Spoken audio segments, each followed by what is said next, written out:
much for being here. Today is our last workshop talking about instructional video production. And I'm very excited to let you know that we're gonna do some advanced editing today. So hopefully you're gonna enjoy that. Again, these workshops starts from 1 o'clock to 2:30 every Monday and Thursday. And these are all the workshop things about video editing, and which those are the things that we're gonna go through this summer. They're like a video editing kind of workshop. We're gonna talk a little bit about course design for different modes of teaching. And then we want to talk about digital active learning. And finally, we'll do a boot camp at the end. And so these are the four workshops, that today is the number 4. Starting next week, we have a new set of workshop talking about planning and course design. So like we have different faculty member from UCI are gonna serve as a guest speakers and share their teaching experience. And it will be very exciting for you to join. So feel free to join us. So the topic could be, this one will be just general understanding, planning about different modes of teaching. And then August 26th is about syllabus and course design, what you need to do to plan your teaching. And the third one will be all about Canvas. Once you have all the planning work done, let's put it all together on Canvas, and then we're going to show you how to do that. We'll also try to share the Canvas template that DTEI upgrade this year to help you to do that. So this is a very nice productive workshop, I hope. Finally, we have the September 2nd is the one I was talking about. We're gonna all focus on inclusive teaching accessibility, and we have a variety of experts on campus to join this panel. So I hope you will go ahead to register. You should be able to receive a Zap mail either today or tomorrow. So stay in tune. Today's agenda is very simple. We're gonna talk a little bit of Adobe Premiere Rush demo to show you all these cool features. And then we're very honored to have our wonderful Professor Julia Lupton. She is going to show you how she edited her videos using Adobe Premiere Rush. So without long overdue, I'm gonna stop my sharing, and Natalie, whenever you're ready, you can start your presentation. Let's give her a round of applause. Thank you so much, Megan. So welcome to our final video production workshop. This is the one I am so excited about, and this is advanced editing techniques for Adobe Premiere Rush. Now, don't worry if you missed Monday's workshop, because I've already edited the introduction to Adobe Premiere Rush portion of that workshop, and it's on YouTube. The link is in this slide, and we'll also put that in the chat for you. I've also almost completely finished editing the workshops from this series, and we've got the playlist link there as well. So I'm really happy everyone is here today. This is going to be a great opportunity to, again, get a look at Adobe Premiere Rush, no matter what your comfort level is, and then you can always revisit those older workshop videos. And again, if you don't know if you're ready for advanced editing, still, I'm really glad you're here. I'm one of those people where I love just watching those YouTube tutorial videos for software that I have no idea how to use, just to like get familiar with it and see, and it's like, oh, that doesn't look so difficult.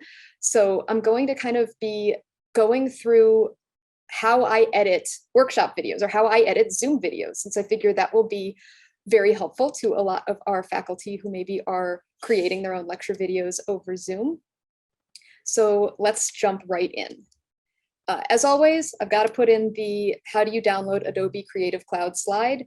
If you've been able to join us for the other workshops, you know that Adobe Premiere Rush is part of the Adobe Creative Cloud suite, which all UCI faculty, staff, and students have access to. We've got the instructions on this slide to request a license from OIT. It might take a day or so for them to approve the license. You'll get an email from them after you download the license, and then you'll be able to download Adobe Premiere Rush and any of the other Creative Cloud programs you may want to use, like Photoshop, After Effects, InDesign. Especially if you're going into advanced editing, I really love Adobe Photoshop. It's a really easy way for me to create background template images or other images, or maybe even little add-ons. If I want to add some visual flair to a video, I can really quickly create maybe like a partially transparent image in Photoshop and then just throw that image into Adobe Premiere Rush to use. Why do you want to enhance your videos? We've talked a lot about just why do you want to create lecture videos and the benefits of that, the long-term usability of those videos. And on Monday, I showed you how to quickly clean up and edit a recorded video in Adobe Premiere Rush. But hopefully if you're here, you're looking to add that little bit of visual flair, you're looking to enhance your videos. And the benefit of doing this is it makes your videos more visually interesting, to make your students more engaged with the content.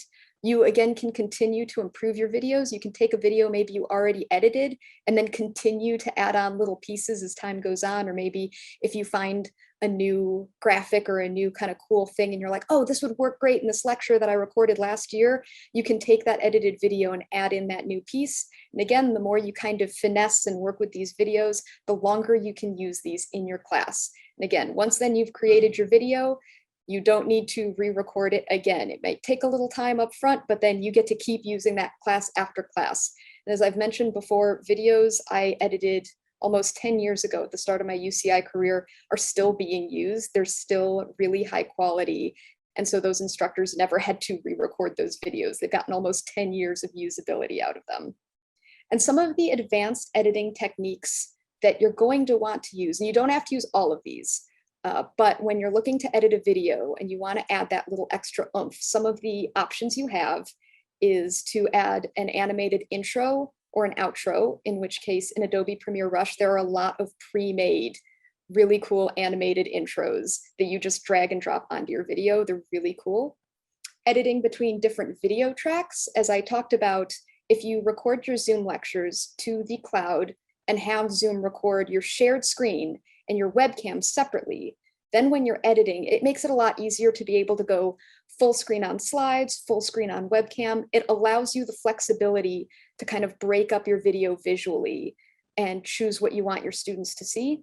You can add music or sound effects to make it a little more fun. B-roll, other graphics. We talked about resources before, clips that you can download online to maybe add, again, that extra bit of video or that extra bit of visual flair to your videos. And Sherry Selgren's wonderful video where she sourced some really cool B-roll clips to put on top of a video when she thought maybe a slide was getting a little too boring. You can put in an image and then maybe animate it, give it that Ken Burns effect where it zooms in a little bit just to kind of keep it interesting. Text pop-ups, you can highlight portions of your screen after the fact. These are some really easy, cool things to do, and they're all capable in Adobe Premiere Rush. So what I want to demonstrate for you today is how to take a Zoom recording and put it into kind of a template format. And this will be kind of the basis of if you then want to really get into adding new things to your videos. But you can see I've got a screenshot here that is last Thursday's workshop. I'm wearing the same shirt even. But what I did is I had Zoom record two separate video tracks. I have my webcam track and my shared screen track. So this means when I'm editing in Premiere, I can independently affect what the size of each of these are, what I want on the screen. So if I want to just show my face, it's really easy to make that webcam bigger. And I put everything on just a nice UCI secondary blue color mat that has our logo on it, something I created really quickly in Photoshop. But again, it makes it not look so much like a Zoom recording, because with the Zoom recordings, you'll have just a lot of like the black around your video or underneath your webcam, or it maybe isn't the most visual thing. Sometimes I get frustrated because when I'm sharing a screen and recording in Zoom, if I don't have the track separate, the webcam video is so tiny in the corner, you can barely see the speaker. And it almost like is a strain on my eyes when I'm trying to see like who's talking right now. So I've kind of developed a template that gives me a little more flexibility, and I can choose how the content is presented. And what I did for this lecture or for this workshop video, the techniques I used was I cleaned up the audio a little bit. Again, I'm using multiple video tracks. So I've got a background image and some video feed. The color mat is my background. If I need to replace a slide, I actually caught a slide where I had made a typo. And so I was able to replace that with a new slide in editing so that no one going onto YouTube is going to see my little mistake. I can crop. So a lot of times when I'm recording my lectures, as you can see right now, you actually are seeing the top of my web browser as well, just the way I'm presenting in Google Slides. It's not completely full screen. So in post-production, I crop out that top gray area up here so you don't have to see the little advanced strategies tab. And then I can add text and graphics. And just as a quick refresher, hopefully everyone who was able to join us on Monday can still remember a little bit about the Premiere Rush layout when you open it up. But just to remind everyone, this is your main Premiere Rush editing screen, and there are three main components to it. Your media bin, which again is your big folder where you're going to throw all the pieces you could possibly want to use into your video. The timeline, which is your actual like little workstation desk where you take things out of the media bin and move them around and cut them up and layer them on top of each other. And the preview window, which shows what your video is going to look like. This is where you can kind of see, okay, I'm putting all these pieces together. What is it going to look like when I'm done? And we also mentioned these buttons up in the upper right-hand corner, the effects panel. We didn't talk too much about those because that is getting more into advanced editing techniques, but we're definitely going to use them today for this workshop. So these are your effects buttons. When you click on one, it'll open a new menu of effects options for you to use. When you click it again, it'll close it. And what these panels are, the first one with the little T is your graphics panel. So anytime you want to add some graphics like some text or an animated intro or an animated transition, anything with that, this panel is going to give you all those really cool options to modify your text and your graphics. You have an effects panel, which is going to be for transitions, like if you want to put a dissolve between two clips, or you have an image and you want to give it that cool, like slow Ken Burns zoom into part of the image. That's really easy to do with the effects panel. It's literally a button you turn on. There's the color panel, which if you're just doing Zoom recordings, you're probably not going to need. This is more for if you were recording a really kind of raw flat image and you wanted to maybe bump up the colors in your video or make something monochrome. That's the color panel. You have a speed panel, and this is actually if you want to adjust the speed of a video clip. In one of the breakout rooms last week, we actually talked about, someone had a question about wanting to show something in slow motion in a lecture video that they were making. And so if you, I think most instructors have smartphones. I know not everyone does, but that is becoming a really common tool everyone has. And most smartphones have a video recording ability where you can record in slow motion. So if you want to show like something like a pendulum swinging really slowly, you could record that with your phone, put it into Premiere Rush, and then with the speed panel, you can drag out that clip so it plays in that really cool slow motion effect. Next is the audio panel again, which is very important because I always recommend doing just a little bit of cleanup on all your audio to make sure that it sounds nice and easy to hear, and make sure that Yuzha is going to have a much easier time generating your auto captions. And lastly is the transform effect. And this is probably one of the ones I use the most, especially when I'm working with templates, because this is how you're going to kind of adjust the size of your video pieces. This is how you can crop. This is how you can make certain video pieces big or small or change their position. And again, this may sound like a lot, but what you're going to see shortly once I go into the demo is that Premiere Rush works really intuitively. And while you can use some of these keys to type in exactly the position, a lot of Premiere Rush works with just clicking and grabbing and dragging. So your mouse becomes like your hands on top of your workstation, and it makes it really easy to just grab and pull and resize and put things where you want. So in the screen you see here, this is actually a screenshot from Monday's workshop that I edited, and you'll see this full screenshot in the YouTube video that's up on the channel. But in this screenshot, there are actually 4 layers or 4 pieces in this image. And Premiere Rush does allow you to work with up to 4 video tracks. Each of those video tracks can have audio attached. And then it also gives you 3 additional audio tracks for if you want to do sound effects or music or whatnot. But you are limited at 4, but you can do a lot with 4 video tracks. So I want to kind of show you exactly what the different layers of this template I created are.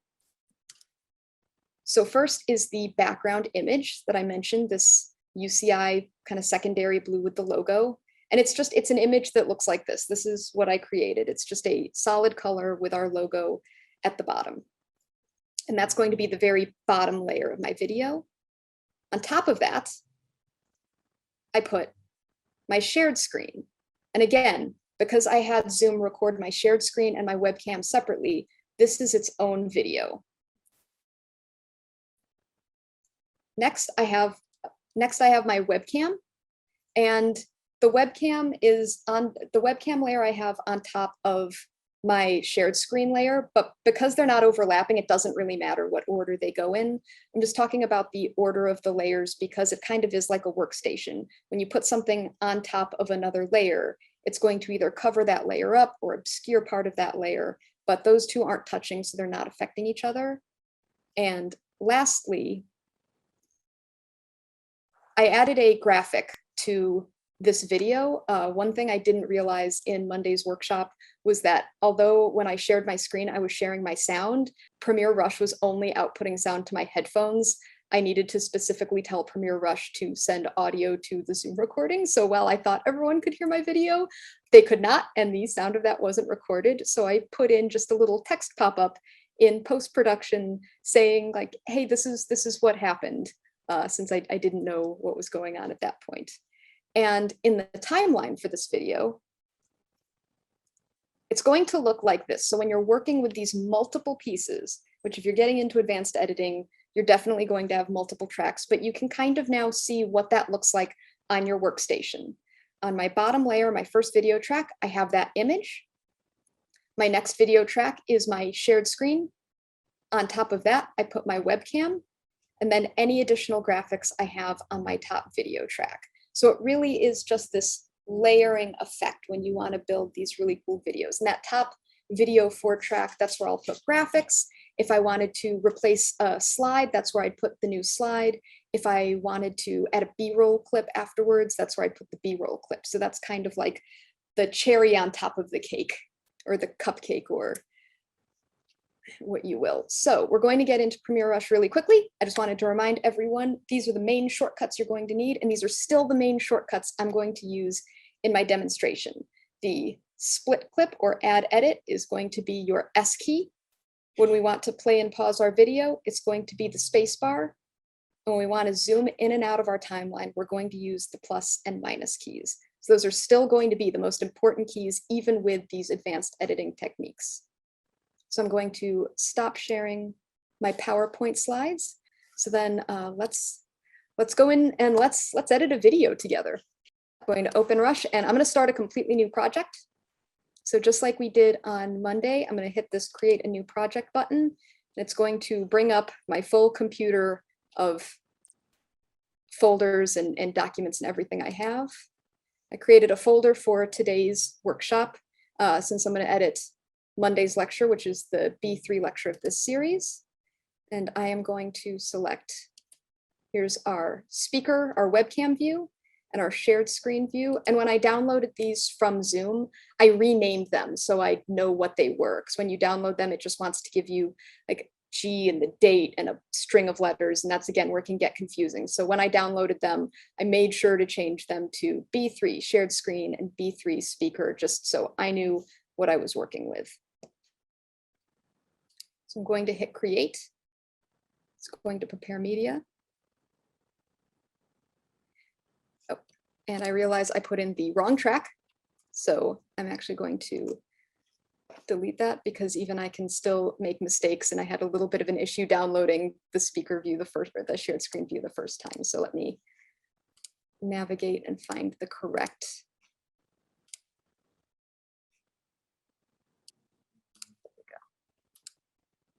Going to import. All right, I'm gonna hit the minus key to zoom out. Okay, these two clips look like they're the same length, but I also have not grabbed that background image yet. I need to still grab my background image. So I'm going to navigate, because I know I had put that in a separate folder. Someone had the question of if you need to put all of your video pieces into one folder to be able to then put them into Rush. This is why the answer is no. You can navigate all over your computer, grab files from wherever they may be. So if you realize like, oh, I used an image in a different class and that's in a different folder and I really want to use it in this video, you can still just navigate through all of your files to find that piece. So where did I put, oh, there's my workshop background, and I'm going to add. All right, so now if I go to my media bin, I've got all my pieces, I've got my sequence. Now the way I usually will edit in Premiere Rush, because when you import footage, it wants to just throw it immediately in the timeline. But sometimes that can actually make things a little more difficult when I want to instead build a template with things on top of each other. So I'm actually going to just start off and I'm going to delete everything from my template. So I just have a nice clean slate. And now I'm going to start building those layers in the order I want them. So I'm going to first add that background image. And it's only going to be, you can see it's playing for less than 5 seconds. I'm going to need it for much longer. That's not going to be sufficient. So I'm going to just click, and when I hover over the clip, my cursor turns into this little caret, and I can drag. So I'm just going to drag him and just make him a little bit bigger. I know I'm going to need him bigger than that, but this will just make it a little easier for me to see. The next thing I want in my layer is going to be that shared screen. So that was shared screen here. I also like that in Premiere Rush, it tells you the length of your clip. So you can see here, this clip is 1 hour and 11 minutes. This clip is 1 hour and 11 minutes. So I know that these are the two I want to use because it's still showing me this one I imported accidentally that my computer crashed at about 20 minutes, or my internet cut off at about 20 minutes of trying to download it. So it didn't download all the way. And that is, of course, always a consideration, especially when we're working from home with our own Wi-Fi, that, you know, sometimes it's best to do things at night when there's a little more free bandwidth. So I'm going to now add that piece. And now if I click and hold and pull it up, as you can see, it's now creating a new track. So I'm going to release it. And now what I can do is I can grab that. And if I click and hold, I'm going to drag it to the beginning of my timeline. And now I'm going to hit the minus key and I'm going to zoom out until I can see that full clip. So I can see the full length of my video. And now I'm going to click and I'm going to drag this color image all the way to the end. About right there. So now I have 2 tracks, but as you can see, the video track is really big. It's covering up the entire image. And another tip I would have, if you're going to be editing with multiple tracks, there's a little button on the side down here that says Control Tracks. And if I hit that, now it's actually showing me a little more of my video tracks. And it also gives me some options. I can hide a video track, so I'm not deleting it. I'm just quickly toggling it off in my preview window, or toggle it on, or I can lock a track. And if I lock a track, that means I can't affect it. So actually what I'm going to want to do is lock this bottom track, because I might, need to move this video around or the video on top, but I don't think I'm going to need to affect that bottom track. So if I lock it, now I know I can't accidentally mess with it. So now I'm going to just add my 3rd track, which is my speaker track. I'm going to add that. Oh, and I guess it makes me unlock V1. So let's add that because it wants to add it to V1, but I'm going to pull that. I'm going to pull that up another one, and now it's already created a new track. And I can just drag it over. Let me zoom out and drag it over here.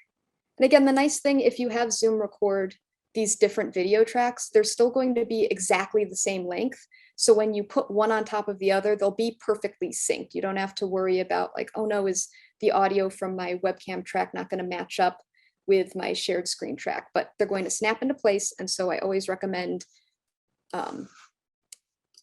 this workflow, because again, when you're editing in this way, think about what the edits you want to make are, because the more complicated you go, the more like little edits you go, like switching between screens, you're going to want to do that after you've built the foundation of your template.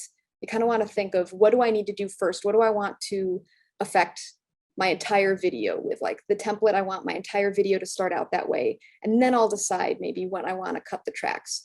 Or if I want to adjust the audio, I want to do that before I start cutting things. Because if I start cutting a track, and I forgot to maybe, do a little noise reduction over here in my audio panel. Well, now if I've already cut the track before, maybe I needed to reduce the background noise, it's only going to affect this little clip. Now I need to do the same thing to this clip, but let me undo my cut. If I take the full clip and then I reduce background noise, it's going to affect that entire clip. And now as I go through and I start cutting,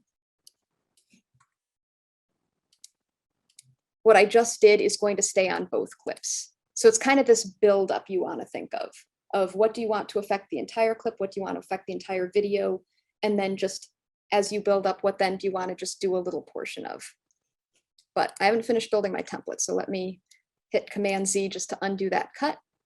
And now when I'm building a template, the first thing, the biggest thing to do is going to be your transform right here, the little one on the bottom that says crop and rotate. So if I click that, it's going to open up that menu.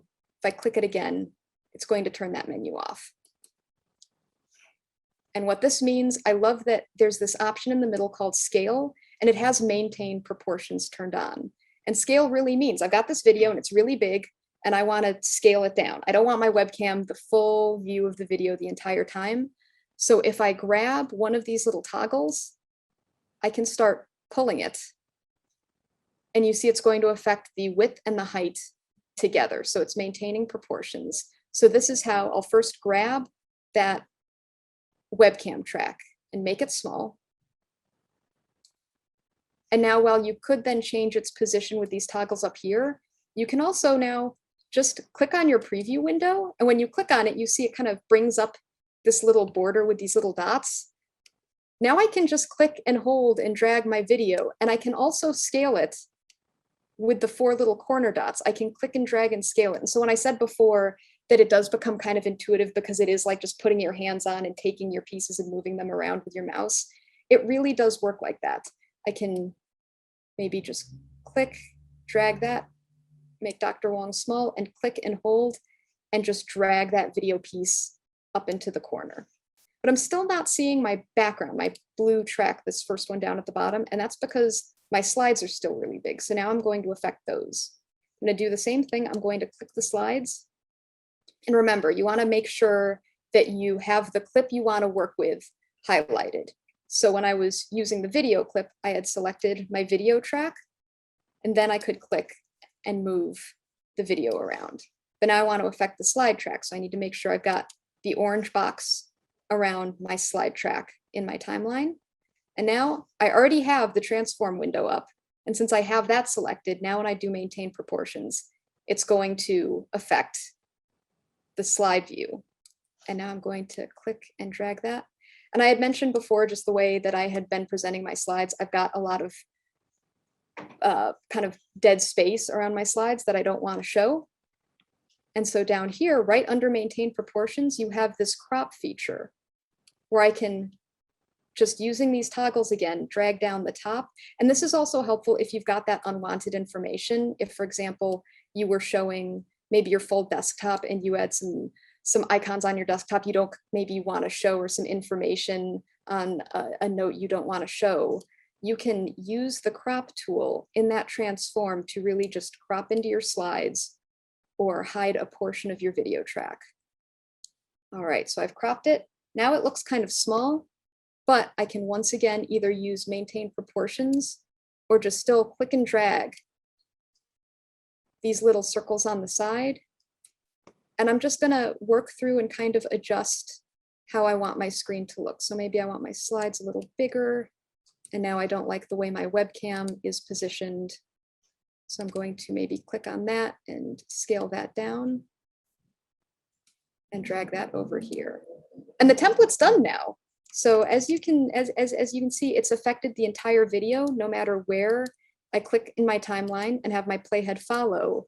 It's now maintained that I cropped the slides, that I moved the webcam. So if you just were really happy with your video, but you wanted to put it into a template, it would be ready to export now. These would be all the steps you'd need to do.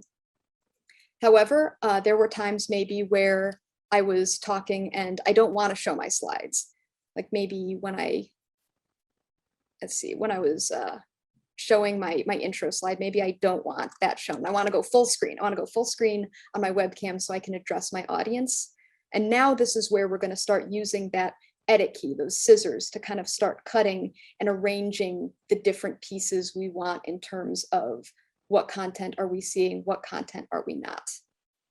So if I go back, and again, I can use the zoom key to zoom in.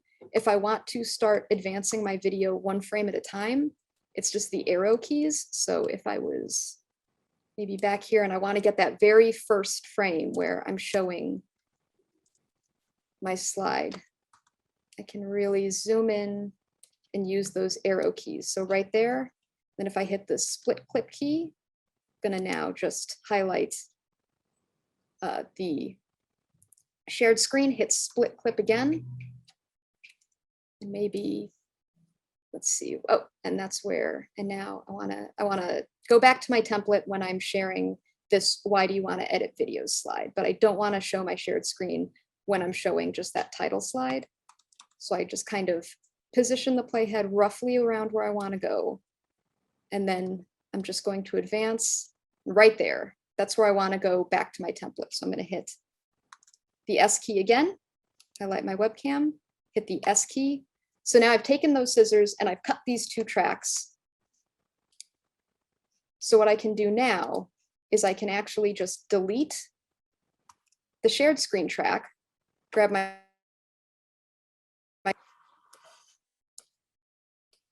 and just scale my video up.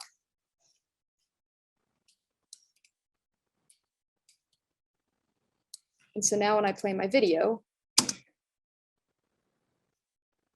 advance a little more, and then it'll go back. So that's a really easy way to have this template set and then go between showing either full screen slides or full screen webcam, because then you just need to take your scissors, make your cuts, delete the feed you don't want shown. So I didn't want my shared screen feed shown during that point. I was able to just delete it and then zoom in and scale up my webcam feed. And it'll still be a nice high resolution because when Zoom is recording the two separate tracks, it records a high resolution version of your webcam, the entire presentation. And I know I'm running short on time, so the last thing I wanted to show, just as a little teaser to some of the amazing things you're going to see Julia Lupton show in just a moment, is the text panel or your graphics panel. So if I hit this, it comes up with this graphics panel. If I hit add graphic over here, and when I talked about that there are a lot of different animations built into Adobe Premiere Rush, these are what I was talking about. There are so many of these pre-made animations that you can really quickly add to your video. I think you have titles, you have overlays, you have transitions. I want to see if there's an overlay that I want to use. And this is where you can also get lost. There's so many little just fun drag and drop pieces. I was looking specifically for when I had played with it earlier.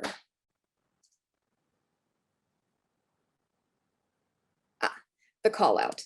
I like the call out text just in case I want to draw attention to a certain part of the video, or if anyone remembers like pop-up video from MTV back in the 90s where they'd show music video, little fun facts would pop up on screen. That's what I kind of think of when I use these. So if I wanted to add a call out, like maybe I was talking about this 5 steps to edit a video and I didn't mention something important that I wanted to, I don't necessarily want to go back and put on the same clothes and re-record that slide and then try to fit it in. I'm just going to add a little call out to the audience saying like, hey, don't forget this little tip. So I'm going to click the call out button. I'm going to add it. And now if I zoom in, it should add that right to where my playhead was. And it did. So now you can see on video track 4, that top track where we want to add our graphics, it's added this little call out and it's actually animated. It's going to fade in. And now I've got a lot of options on my graphics panel. So everything I want to affect is going to be in here, meaning I can If I double click on the text inside, I can change the text to say, don't forget to rename your video.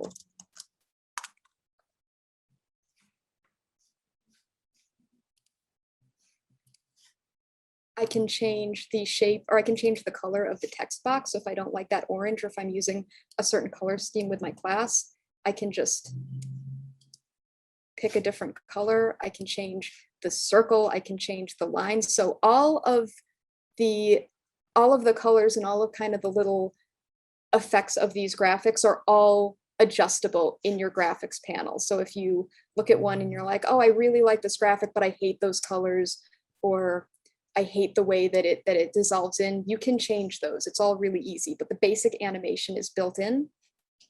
And then if I go to my transform panel, I should be able to drag it. I can scale it down. I can move it around. And if I need this to stay up longer for the duration of the slide, like all of our clips, I can make sure I have the clip selected, hover over it, and adjust how long it's going to play. I can drag it and slide it over and adjust where it plays in my video. So I know this was a really quick just demonstration of these advanced editing techniques. I wanted everyone to kind of just get their feet wet looking at what it's going to kind of look like if you want to implement these in your own videos.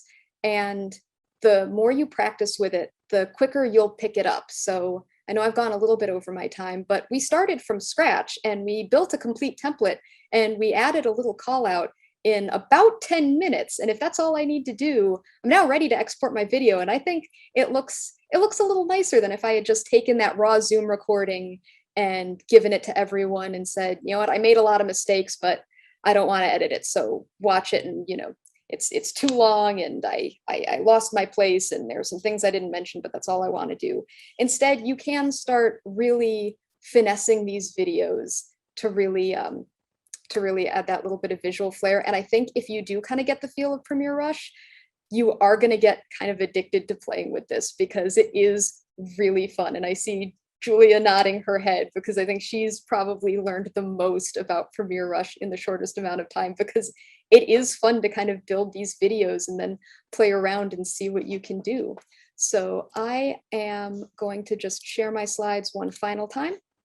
So we also have some resource slides for you. If you want to start adding things like images and B-roll to your videos that maybe you didn't have in your presentations, here's a list of really great open source or Creative Commons resources you can use, from image sites to video sites to archival clips to music. We've also created some additional resources like the Adobe Rush shortcut and tip guide that is a quick reference for all those little shortcut hotkeys and maybe some quick tips for some of the tricks in Premiere Rush, like expanding your audio or exporting your video. We also have a really comprehensive full guide to Adobe Premiere Rush that our grad fellow Sardar made, and it has everything you would ever want to know about Adobe Premiere Rush in there. So it is a PDF.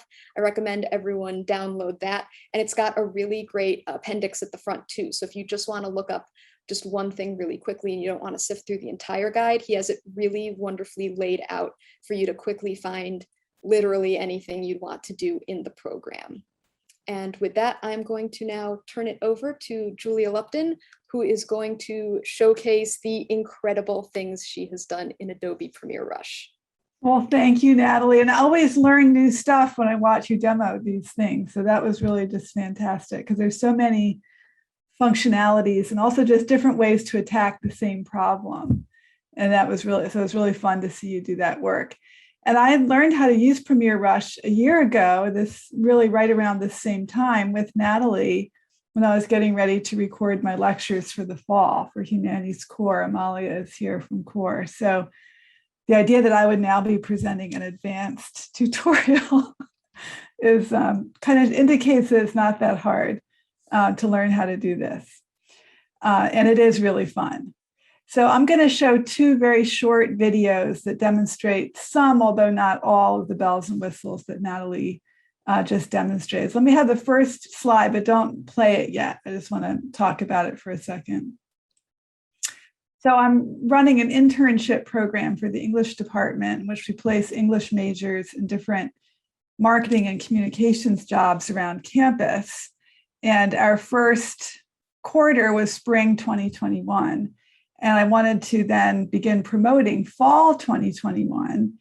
And so I created a short kind of trailer about the program. And at our last class period, all of the students presented for 3 minutes on the work they had done in these different campus programs and a couple of off-campus programs. And we also had the site supervisors present. And so it's a 50-minute class period. It was on Zoom. I recorded the class period. I then had 50 minutes of content. And my goal was to take that 50-minute recording and reduce it into a 2-minute trailer that I could use to recruit students, to recruit new employers, and also to raise money for the program. So it had to be short, it had to be upbeat, it had to be accessible, it had to be fun. And so I probably spent an afternoon, I want to say 2 hours plus, taking the 50 minutes and reducing it to 2 minutes and adding transitional graphics, adding those Ken Burns style photo B-roll elements and so forth. And I basically kept the same order of my original Zoom recording. I did move one piece around in order to have what in script writing and stand-up comedy you call the callback, where you have something at the beginning that you call back at the end. And that gives the whole thing a little bit of a narrative feel. But otherwise, I didn't mess with the order of my 50-minute tape. I really kept it organic, following the way the class had actually gone. So let's watch this short video, and then I'll say a little bit more about some of those Premiere Rush elements you should be able to identify, having seen Natalie demonstrate them.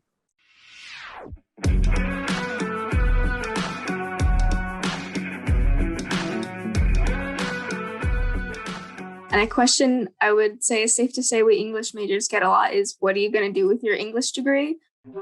So this year I took it upon myself to apply for this internship, and I'm really happy that I did. I was able to gain experience and knowledge that I don't think I would have been able to anywhere else. This experience helped me grow confident and being able to navigate social media marketing and communication for both myself and on behalf of a brand. I'm a creative writer and editor for digital media. Where I feel most fulfilled where I write is assisting other writers and authors with their creative work. This internship was a wonderful opportunity for me to learn technical writing, especially in this environment geared towards mass communications for a really good cause. I had no idea that an English major could create posts that could impact a whole community on campus. As an English major who mostly had experience doing academic writing, I wasn't sure if those experiences would necessarily translate into the writing that I would be required to do in my internship. I learned to write articles that would be more successful from a communications and marketing perspective. For the Writing 197 internship, I was placed with a mixed academy on behalf of charitable ventures. And this was my first experience in journalism. I helped with their social media posts. My two favorite programs were Food Love Fridays and the Book Buddies program. So my job is very journalistic. I conduct interviews with students and faculty, and I do loads of research before and after conducting the interviews. But I feel I've learned a lot about how to really clarify my writing and write in a marketing way. I interviewed 8 different students who are graduating this quarter, and I wrote an article about them. Just meeting so many people who were making strides to make UCI more inclusive was so inspiring. I'm working as a communications intern for the New Swan Shakespeare Center. New Swan was actually kind of the siren's call that led me away from my STEM major when I first transferred here in 2018. My favorite article that I wrote for my favorite event that I attended. I've always found a passion in relating to people around me through writing, and this internship has solidified that passion. Now, instead of trying to articulate my own thoughts and emotions, I am helping another individual like Sadna communicate their thought process through my writing.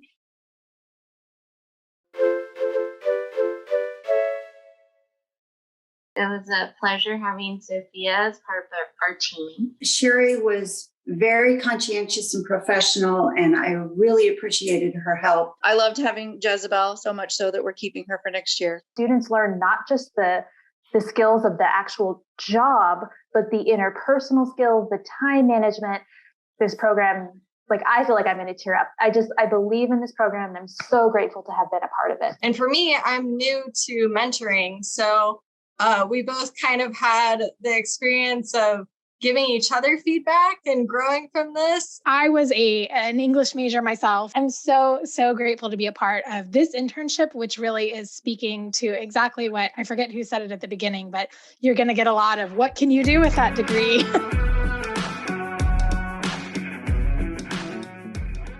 So so that was like really fun to make.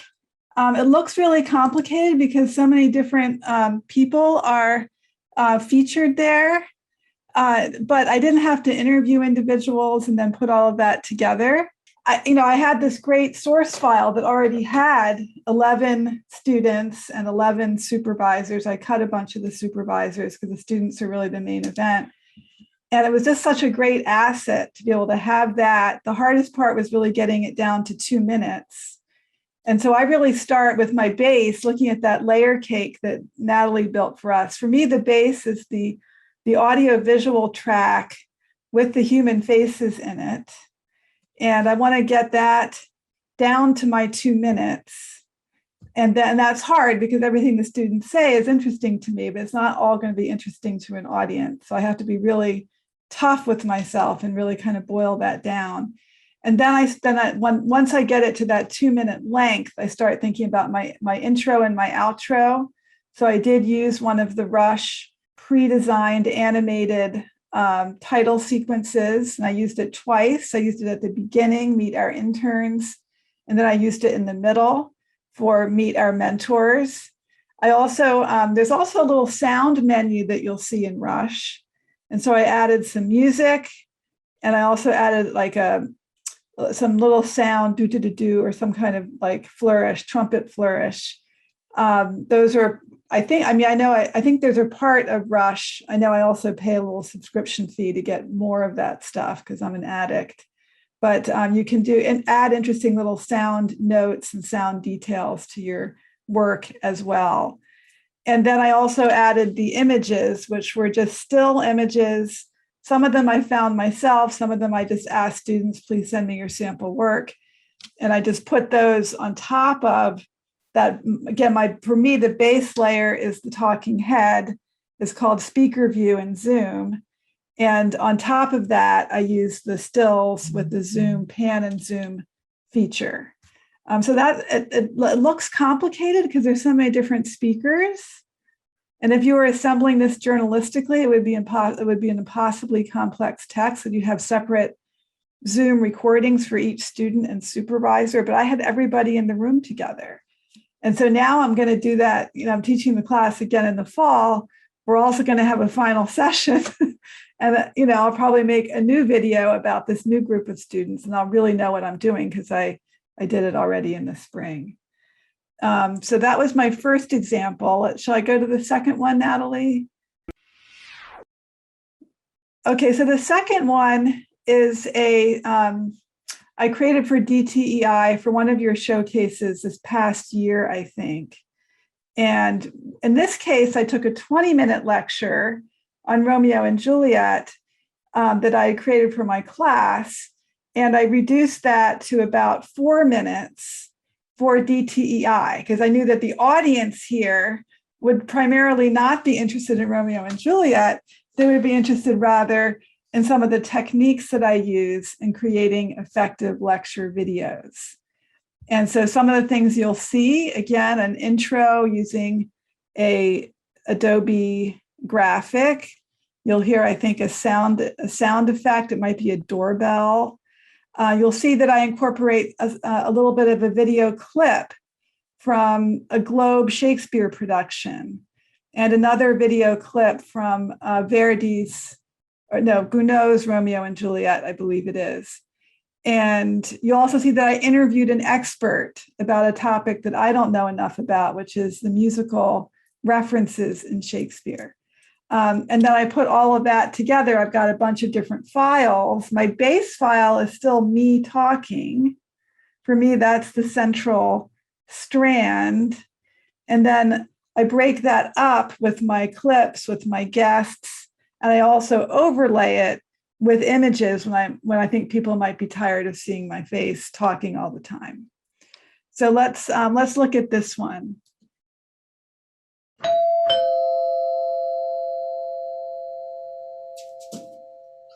Hi.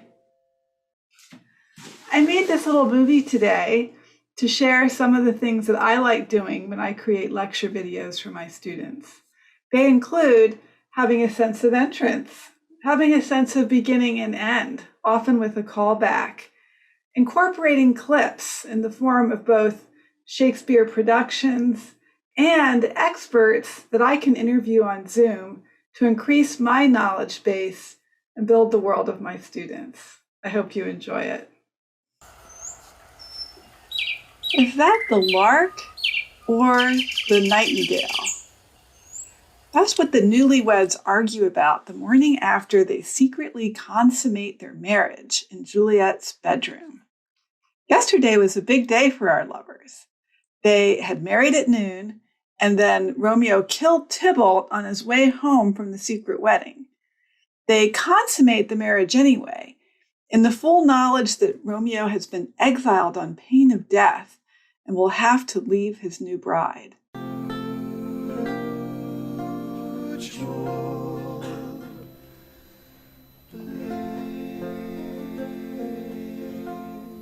Wilt thou be gone?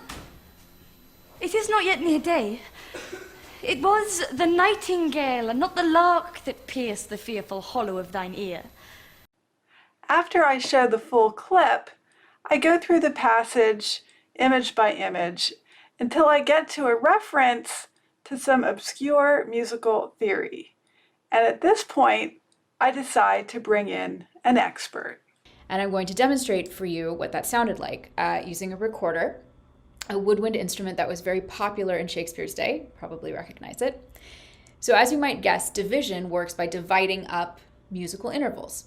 So imagine that you're singing or playing a melody which has a big interval between notes, like a fifth. Now, as you repeat that melody, you want to add some variations, change it up, make it more interesting. And Renaissance musicians would do a lot of improvisation of these kinds of variations and melodic decorations, not unlike what jazz musicians do today.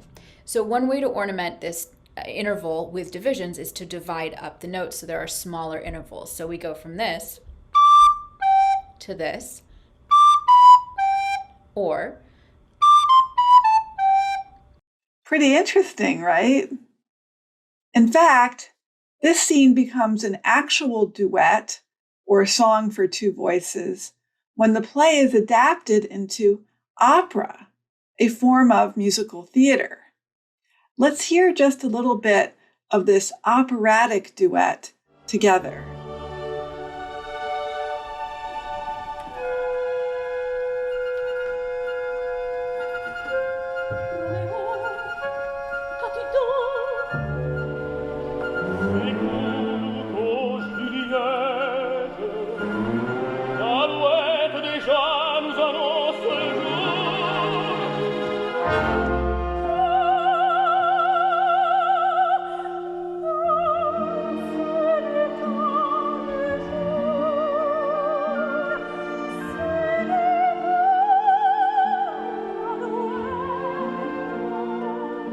So I continue to explain the passage, and then at the very end, I try to have a callback that brings us to the beginning of the lecture.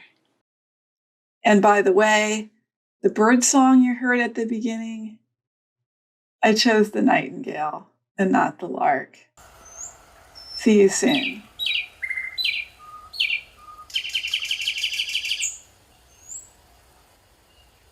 Okay, so